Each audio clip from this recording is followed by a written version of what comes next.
terangaken. Pemaknaan orang hakikat itu beda dengan pemaknaan orang syariat dalam banyak hal. Terutama orang syariat itu biasanya dangkal sekali dalam memaknai hakikat. Misalnya ngeten ini contoh yang kalau contohnya yang mudah-mudah dulu. Kullu syai'in halikun illa wajhah. Kita kalau maknani itu yang standar ya kullu syai'in di sekabiane perkara itu halikun mesti rusak. Illa wajhahu kecuali zate Allah. Tentu persepsi umum atau di kitab-kitab syariat entah itu Syarah, Jalalain atau Sawi atau kitab apa saja, pokoknya kitab syariat. Mesti gambarannya itu kiamat, bumi dan langit hancur. Semuanya hancur dan tentu yang tidak hancur hanya Allah Subhanahu wa taala. Begitu juga makna-makna yang lain tentang al-jannah, tentang an-nar, tentang mizan, tentang hisab, tentang macam-macam. Itu pemaknaan syariat, ya jannah itu nanti, nar juga nanti, hisab juga apa? Kenapa pemaknaan gini ini menjadi jauh dari Tuhan dan menjadi, saya katakan tadi, dangkal. Mereka ngeten logikanya ngeten. Ya logikanya ngeten.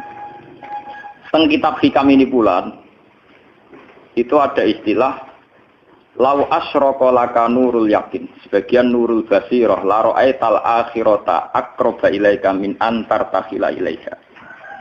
Dan itu tak ulang-ulang, kita mudi-mudi tak ulang. Andaikan cara iman sampean itu punya nurul basirah, punya mata hati. Jadi ku iman diwujudillah. Iman bahwa yang wujud itu Allah, yang wujud hakiki itu apa? Allah. La ra'aital akhirata aqraba ilaika. Kamu akan melihat akhirat itu dekat sekali. Tidak usah kamu menuju akhirat. Kalau akhirat misalnya saya nanti nunggu mati itu kan kesuwen. Misalnya mata itu sudah engkas, tapi kok ngenteni ning alam barzah, alam kuburan. Ngenteni akhiratnya, ngenteni barang-barang ruhin dan sebagainya kan napa kesu? Dan saya kalau ingin mendapat nikmat surga itu nanti juga kesuwen. Kalau saya takut neraka nanti juga nopo. Ilmu yang dipakai orang hakikat itu begini misalnya. Surga itu kan bukti ridho Allah. Nggih, surga itu bukti ridho Allah. Sehingga penuh kenyamanan. Karena penuh ridhanya Allah mesti penuh nopo? Kenyamanan. Neraka itu simbol atau bukti suhtullah. Tentu segalanya tidak nyaman karena ada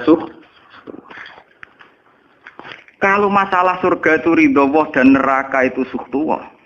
Loh sekarang tuh masalahnya kan di Allahnya, bukan di surga dan neraka. Sekarang Allah wis wujud napa dereng?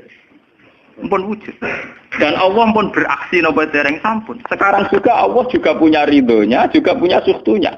Allah sekarang juga punya sifat seneng, juga punya sifat Kalau kamu iman betul punya nurul basiro ya sekarang juga Allah itu adepi. Kowe saiki golek ridhone dan menghindari tidak usah nunggu surga. Dan saat itu juga Anda sudah di surga. Sehingga perasaan wong hakikat ibadah kok ngenteni suben kesuwen. Wong Allah wujude saiki. Lho kita ini kan nyembah apa? Apa wujude saiki kok ditunda suben bodoh tak pinter. Jadi sampean yang di sini itu bodoh semua. Kalau cara ibadah demikian. Saiki tobat Muharram ning napa? Tobat. Paham ya? Itu ngeri. Kalau baleni balik ya.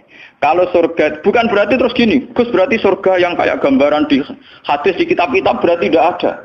Yang bilang tidak ada itu siapa? Wong kayak sampean itu sing ora ono terus. Sing ora ono iku pamahaman, dadi utekem sing ora ono iku ora kok masalah swarga dan apa. Lho coba, surga itu kan bukti ridho Allah, neraka suhtullah. Allah kan sekarang sudah wujud toh. Wujudnya Allah nunggu surga apa enggak? Enggak kan. Dan ridho Allah itu sekarang juga terjadi. Suhtullah juga sekarang juga. Mbok buru sekarang, mbok dicari sekarang. Ridho Allah mbok dicari sekarang. Yaitu seperti doa-doanya Satul Qadir, ilahi ridhoka matlubi. Ilahi anta maksudi wa ridhoka apa? Matlubi. Ya karena ya ilahi. Ya sudah, berarti benar-benar dimulai sekarang. Sehingga kayak saya sendiri, nak umat ilmu hakikatku, kayak aku apa ibadah haji kayak kesuwen. Apa mulang sampean ya kesuwen. Mbok sesuk ape mergawe ya kesuwen. Mergo paling banter logikane ngeten. Misalnya saya dari rumah. Semula Mustofa Ruhin goblok-goblok nak menawa ibadah. Iku kesuwen. Kesuwene ngeten. Engko mulang ning Ruhin wis kasil mulang ya golek ridane Allah. Padahal mulai saya niat juga sono ridane Allah. Saya melangkahkan kaki ya wis ana Allah sono ridane. Sehingga mulane Kanjeng Nabi ngendikan niatul mukmin khairun amalihi wis niat tok wis amal. Mergo kontrake sampai pangeran sing wujud terus. Setiap detik, setiap saat, setiap khotbah, setiap langkah wis kontrake Allah terus. Jadi ya misalnya rasido lah ora apa-apa, ape mulang Ruhin rasido ora apa-apa, ape ngekek dhuwit Ruhin rasido ora apa-apa. Mulane cara Kanjeng Nabi wong niat apik ra sida tetep ganjaran mergo kontrake sebab pangeran Allah ya sujud. Sedekah ben sing sida paham. Iku wis ditulis sita. Paham. Ben sampean ngerti sirine hadis kenapa niat saja ditulis ganjaran karena niat itu artinya orang sudah mengkontrakkan diri, mengikat diri dengan Allah yang setiap saat wujud juga dan saat itu juga wujud. Jadi kamane kados kula misalnya kepengin haji. Gusti berhubung haji perintah jenengan nggih kula kepengin. Tapi saya sekarang juga mulai ibadah. Nggih, mulai napa? Ibadah karena saya tahu golek haji ya ridane Allah. Sekarang juga ya ridane Allah. Dari dana Allah dalam konteks sekarang mungkin saya ngajar, mungkin apa Ruhin nyabari melarat dan mungkin terus begitu itu ada terus. Ujung-ujungnya kepen suga, kepen sodako dari dani pangeran kan begitu. Nah zaman ke melarat, ya ono carane diri dani pangeran, sabar ngempet, mau sono juga, jadi rasa kesusu paham kan? Jadi itu memang begitu, orang hakikat tuh nggak pernah kesusu. Itu jenenge wal asri demi waktu, jadi semua waktu itu padat dengan amal. Mergo zaman kiri untuk ridane Allah lewat jalur sabar. Zaman suka untuk ridhane Allah lewat jalur sedekah ikhlas. Paham nggih? Zaman bingung diusir bojo ya misalnya ya lewat sabar. Zaman bojo mesra ya lewat rahmat. Pokoknya ono terus. Sehingga wal asri ini padat innal insana lafi khusr. Manusia selalu rugi illal ladzina amanu kecuali saat itu dia iman, saat itu dia sholihat. Jadi kalau orang hakikat maknanya ya kecuali saat itu dia iman, kecuali saat itu dia sholihat. Demi waktu. Demi waktu ngenteni sampean kan terlambat paham nggih. Iku nak oleh maknane wong napa? Hakikat. Dan itu rumah sakul wis cerdas. Karena dari awal ilmu hakikat dianggap katanya di atas napa? Syariat. Jadi sampean malah enak, jangan ngaji mek kula enak, dadi mulai omah wis ibadah. Delik-delik kok bojo ben iso ngaji wis mulai ibadah. Ndak apa-apa, menghindari kebatilan demi barang hak itu ya. Itu sudah bagian dari. Mana ada sampean terima sampean, sak kula mawon niku wis biasa. Jadi Gus kok amen lunga-lunga. Lah terus piye? Hukume iku piye? Ya hukum. Lha kalau dia cerita. Kiai Arwani top-top kiai. Kiai Quran top-top ra Kiai Arwani. Ini bapak menangi Arwani melarat. Itu kalau beliau ngajar di rumah. Jadi sempat beliau itu ngajar di rumah. Itu kalau bunyainya itu agak kereng. Bawa urusan belanja bawa agak kereng. Cuma pindah ning masjid aja. Jadi ya basaria sekali lebih aman. Ning masjid lebih apa? Jadi kabeh kiai tahu sok enggak ngaji ning omah ben barokah. Tapi ketika suasana tidak kondusif, pindah. Momennya ditambah mertua barang dunia. Bojo tok wis problem, momennya tambah mertua tambah IP. Mulane mubalek ku PD-PD, mergo pidatone ora ning area terlarang. Tambah do tambah PD, mergo ora konangan. Ning areane dhewe bar. Ya nak gadah bojo kudu sakinah mawaddah rahmah dari bojone men campet. Lah nek kenapa mubalek mlepuk mergo jauh dari area. Sing ngono tok kuncine. Tapi kalau orang hakikat itu ya gak ngeluh. Ketika bojo grundel kowe ridho mek kodok-kodare pangeran ya ibadah. Berhasil melalikan diri ya napa? Akhirnya berhasil ngaji ya napa? Karena Allah itu wujud di setiap langkah kita, di setiap detik kita, di setiap nafas kita. Lah kalau wujudnya Allah di setiap detik kita, nafas kita, kenapa nunggu nanti-nanti? Sebab itu sedekah Rasulullah ketika Nabi ngendikan, ya mulai niat itu dihitung. Lah wong saiki wong intelektual kabeh. Bagaimana mungkin belum aksi nyata kok sudah dihitung ora roh pangeran, paham nggih? Paham nggih wong-wong ora roh pangeran. Dadi intelektual iku kudu tobat, paham. Bagaimana mungkin niat belum aksi nyata kok sudah di jadi nak goblok rasa di syariat. Nah, wis goblok ditulis ning koran dadi buku. Wong goblok kok di syariat. Wong dari awal Nabi ngendikan dimulai niat. Maksudnya niat itu niat amal soleh lillahi ta'ala-nya dari awal transaksinya dengan Allah Subhanahu wa taala. Hingga nyaman. Lalu kula ngrasa ibadah. Lah di sini ini kelihatan Nabi sering ngendikan ini yang hadis sahih. Misalnya Nabi ngendikan seseorang itu selalu dalam keadaan salat, maka nanti salat tahbisuhu. Misalnya orang pujian ngenteni kiai ini teko. Nek kiai nek sepuh watak watuk ambeng imami kok ngombe pil sik bariku ndredeg-ndredeg ra teko-teko. Iku jare Kanjeng Nabi wong sing ngenteni imame teko, iku ya cek salat terus senajan to urung salat. Ngono Kanjeng Nabi tau dipraktekno cara.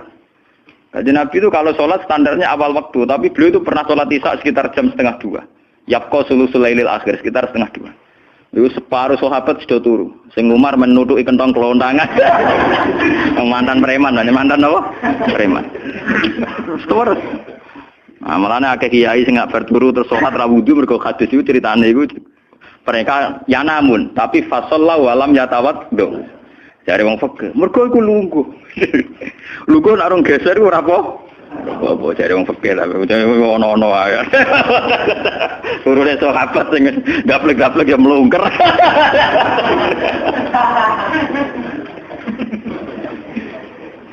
Nek Kanjeng Nabi rawuh santai. Kenapa kalian masih menunggu? Ya karena nunggu sholat engkau ya Rasulullah. Kamu mulai tadi juga sudah sholat. Karena sampean menunggu demi apa? Sholat. Biasanya kita dicatat sedelok. Mereka nunggu terus sholat. Mau dicatat mulai mau nganti saiki. Jadi hari ini pahala kamu lebih tinggi. Nabi tenang. Ya memang begitu. Sehingga kalau wal asri innal insana lafi khusrin, demi waktu itu tidak ada ruginya. Misalnya saya juga pernah melarat. Rugen ya tahu melarat nganti saiki misalnya. Artinya saat kita melarat kan duwe niat, aku nak sugih pe sedekah, aku nak alim pe mulang. Niat dihitung ganjaran. Ketika kamu real, yang sekarang real kan ngadepi kekerean terus kowe sabar ya ibadah. Jika ora kemrungsung aku ibadah ngenteni sugih. Begitu juga yang ingin haji. Ditakdir apa haji, tapi ketika dia ingin sudah ditulis ganjaran, meskipun takdirnya dia tidak sempat haji sampai mati.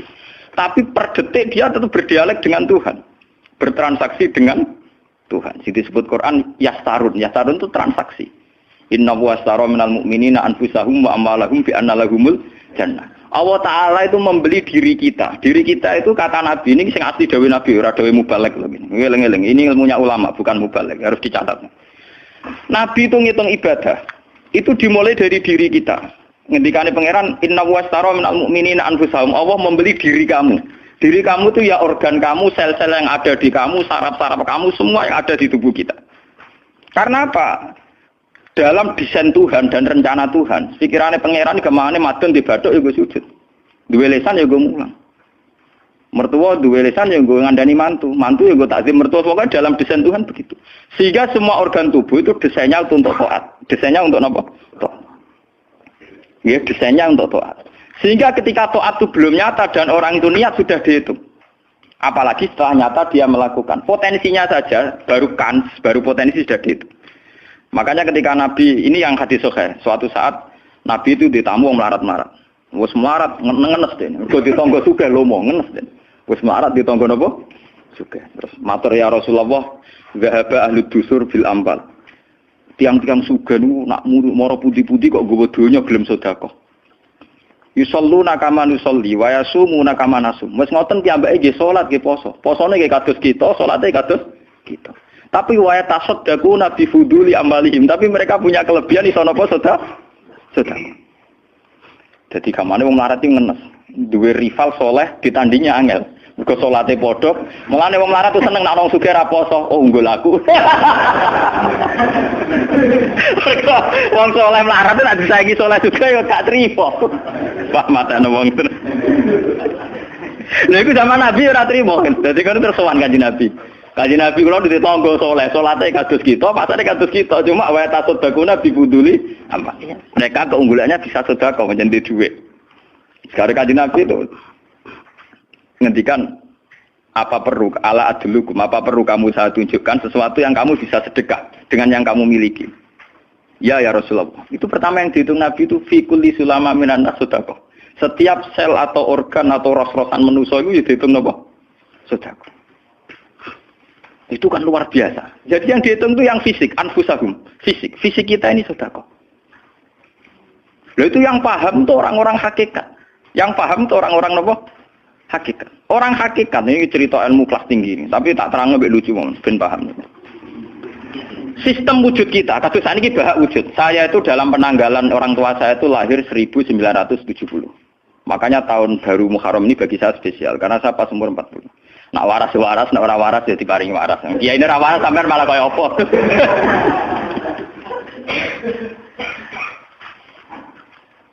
Kalau dalam teori ilmu hakikat, sebelum tahun 70 berarti status saya kan ala Adam tidak ada. Memang tidak ada itu punya positif, gak maksiat. Nggih, jenenge ora ana penyelingkuhi sapa, pe ngorupseni apa, pe kurang ajar ambek sapa, jenenge ora ana. Ketika Adam saya dihilangkan, sifat ketiadaan saya dihilangkan, saya menjadi wujud. Nah itu cara ilmu hakikat. Nikmat tertinggi itu nikmatul ijad. Nikmat wujud itu nikmat tertinggi. Dengan kamu wujud, maka kita punya mata, punya hati, punya telinga. Dan dengan kita wujud kita bisa asyhadu, bisa ikut bersaksi. Asyhadu alla ilaha illallah. Jadi dengan kita wujud saja, potensi wujud saja dengan kita wujud itu nyekseni. Ternyata langit bumi digawe Allah. Allah sing gawe aku, Allah sing menciptakan ini semua. Sehingga dengan modal syahadah saja itu orang sudah min ahlil jannah. Andai kan orang itu maksiat seumur-umur tapi pernah baca la ilaha illallah tetap dakhalal jannah. Mbok digodhok kaya apa ning neraka suwe tetap dakhalal jannah. Mergo umpama ning neraka selawase pangeran ya ana salahe. Iku mau ngiral hadis qudsi, sak bedik-bedike wong misale umure 100 tahun maksiate ra 100 tahun. Lah kok disiksa luwih 100 tahun ra pangeran napa do? Dolim. Mulane pangeran nyiksa ya ana batese wong maksiate wong ya ana batese. Tapi diwalik iki ngoten, ketika ana wong taat mulai bayi taat nganti mate, dilebokno pangeran swarga. Keros bab mlebu swarga.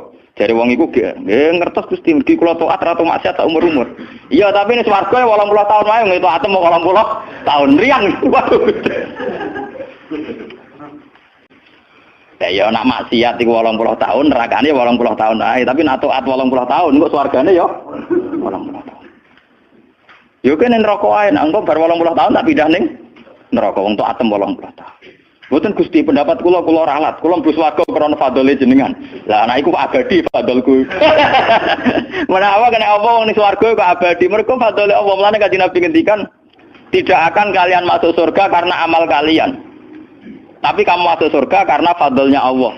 Ada sahabat yang tanya, wala anta ya Rasulullah. Juga tidak engkau ya Rasulullah. Wala ana. Saya sendiri tidak akan masuk surga karena amal saya. Kecuali dikasih rahmat Allah. Orang Mu'tazilah, orang ahli sunnah yang orang-orang syariat berdebat kusir tentang masalah bagaimana mungkin masuk surga tanpa ngamal. Modal fadlnya pengen. Tapi orang hakikat cara baca jelas. Nak krono ngamal ada durasinya. Ada apa? Durasinya. Dan itu batas amal kita 80 tahun. 80 tahunnya Mustafa Umat Soleh ya lagi. Ya tahu puber, tahu nakal, tahu kedonyan, meh matek tua ini terus yo malah mau birang tahun, paham no? Wes ngono cek kumat-kumatan ora stabil. Nyatane ora ana crita ning swarga, pas saat ya kok swarga, eling ra stabil ya kon neraka kan ya mboten enten. Ya ora dikocok mbek pangeran ya ora dikocok. Lah, di sini ini orang hakikat lebih benar. Kenapa di surga selawase? Mergo mlebu swarga krana fadhole Allah. Sementara fadlnya Allah abadal abad selamanya lama. Paham ya? Jadi orang hakikat itu cara baca gampang. Nah kalau begitu organ tubuh kita ini dengan sendirinya sudah ibadah karena dengan wujud kita bersaksi. Mulane Kanjeng Nabi bersaksi terus. Lho nak wong soleh-soleh pas-pasan kok sampean eling pangeran kan pendak salat, pendak tawaf. Nak Kanjeng Nabi mboten. Kanjeng Nabi semua organ tubuhnya iso dijak eling pangeran. Perkara mangan iki barang sepele bedine naman. Nabi baca bismillahirrahmanirrahim. Setelah makan ya baca alhamdulillah. Mau ke WC itu Nabi juga baca bismillah.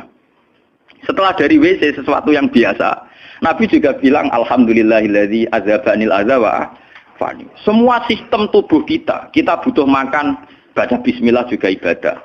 Kita butuh berak nanti bisa membuang al-adza, piloro. Itu juga nanti dihitung oleh Nabi alhamdulillah alladzi azhabanil adza wa afani. Sehingga semua proses tubuh yang ada pada Rasulullah semuanya menjadi napa? Ibadah. Nah, makanya Nabi ngitung, makanya sama ndak usah ngeluh dengan fisik yang sekarang ndak usah ngeluh. Nah, kowe ganteng ya syukur paling ganteng. Nah, elek alhamdulillah potensi zina rendah. Mergo ora ono sing minat. Paham nggih? Nah, jabat ya sing syukur mergo iso amar ma'ruf nahi mungkar lebih luas. Nah, ora jabat berarti tidak ada kemungkinan korupsi. Jadi semua harus kita syukuri. Atus kula nu kiye cilik ya syukur, kiye gedhe syukur, sok ben bubar nggih syukur mawon. Pokoke kula niku ndonga be pangeran, angger pangerane ora sing bubar wonten kula santai mawon. Terus Nabi menyebut lagi. Yang disebut Nabi itu hal-hal kecil. Wa imatatul azam minatorik sedekah. Kowe ana kotoran atau ada riduri atau apa yang mengganggu di jalan, kamu singkirkan juga napa? Ibadah. Lah itu yang luar biasa Nabi akhirnya ngendikan wa fi buti ahadikum shadaqatun. Bahkan kamu menggauli istri kamu itu juga ibadah. Padahal suatu yang seks, yang pornografi, yang biologis, Nabi juga nyebut wa fi buti ahadikum shadaqah. Dalam organ buduk kamu itu juga sedekah. Sampai sahabat ada yang tanya, ayati ahaduna syahwatahu wa huwa lahu ajrun. Bagaimana mungkin ya Rasulullah orang mendatangi syahwatnya kemudian dia dapat pahala? Wong urusan syahwat masa untuk ganjaran ya Rasulullah. Tapi apa kata Nabi? Alaisa law wada'aha fi haram